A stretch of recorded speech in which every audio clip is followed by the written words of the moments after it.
പറയാം. ഞാൻ സിനിമകൾ ചെയ്യുന്നത് എൻ്റെ പ്രൊപ്പഗണ്ട സിനിമകളുടെ ആളായി മാറാൻ അല്ല.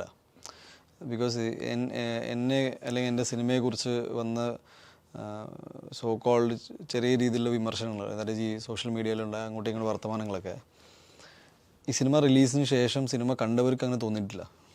അതാണ് അതിൻ്റെ സത്യാവസ്ഥ. ഒരു സിനിമ കണ്ടതിന് ശേഷം ശരിയാണ് ഇയാൾക്കെതിരെ വന്ന ഈ പ്രൊപ്പഗണ്ട സിനിമകളെന്ന് പറയുമ്പോൾ മേപ്പടിയാനൊരു സാധാരണ ജയകൃഷ്ണൻ എന്ന് പറഞ്ഞ ആളുടെ കഥയായിരുന്നു. അതിൽ കുറച്ച് പേർക്ക് ഉണ്ടായ ബുദ്ധിമുട്ടെന്ന് വെച്ചാൽ അതിൽ സേവാഭാരതിയുടെ ആംബുലൻസ് എന്തുകൊണ്ട് ഞാൻ ഉപയോഗിച്ചു എന്നുള്ളത്. അത് ഉപയോഗിക്കാൻ പാടില്ലെന്ന് ആരും പറഞ്ഞിട്ടില്ല. ഒന്ന്. സെക്കൻഡ് എന്ന് പറഞ്ഞാൽ അന്നത്തെ സാഹചര്യത്തിൽ കൊറോണ ഉള്ള സമയത്ത് ഇവരാണ് നമുക്ക് നിങ്ങൾ ഉപയോഗിച്ചോളൂ, പ്രൈവറ്റ് ആംബുലൻസുകൾ നമ്മൾ ആവശ്യപ്പെട്ടിട്ടുണ്ടായിരുന്നു. പക്ഷേ ഏതെങ്കിലും രീതിയിൽ പേഷ്യൻ്റ് വന്നു കഴിഞ്ഞാൽ നമ്മൾ ഷൂട്ടിങ്ങൊന്നും നോക്കില്ല, വണ്ടി എടുത്ത് കൊണ്ടുപോകുമെന്ന് പറഞ്ഞു. അപ്പോൾ നമ്മൾ എങ്ങനെയെങ്കിലും ആ സമയത്ത് പടം കംപ്ലീറ്റ് ചെയ്യാൻ വേണ്ടി നിൽക്കുന്ന സാഹചര്യമായിരുന്നു. നമ്മളെ ഒരു പ്രത്യേക സാഹചര്യത്തിൽ സഹായിച്ചതുകൊണ്ട് നമ്മളെ ഇവർക്ക് നന്ദിയും പറഞ്ഞു.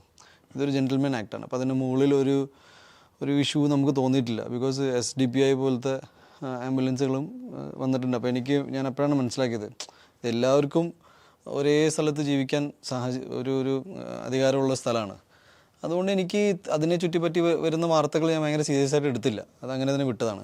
സെക്കൻഡ്, മാളികപ്പുറം ഒരു അഗെയിൻ എന്താ പറയുക ഭയങ്കര ഹിന്ദുത്വ അജണ്ട ഉള്ളൊരു സിനിമയായി മാറി.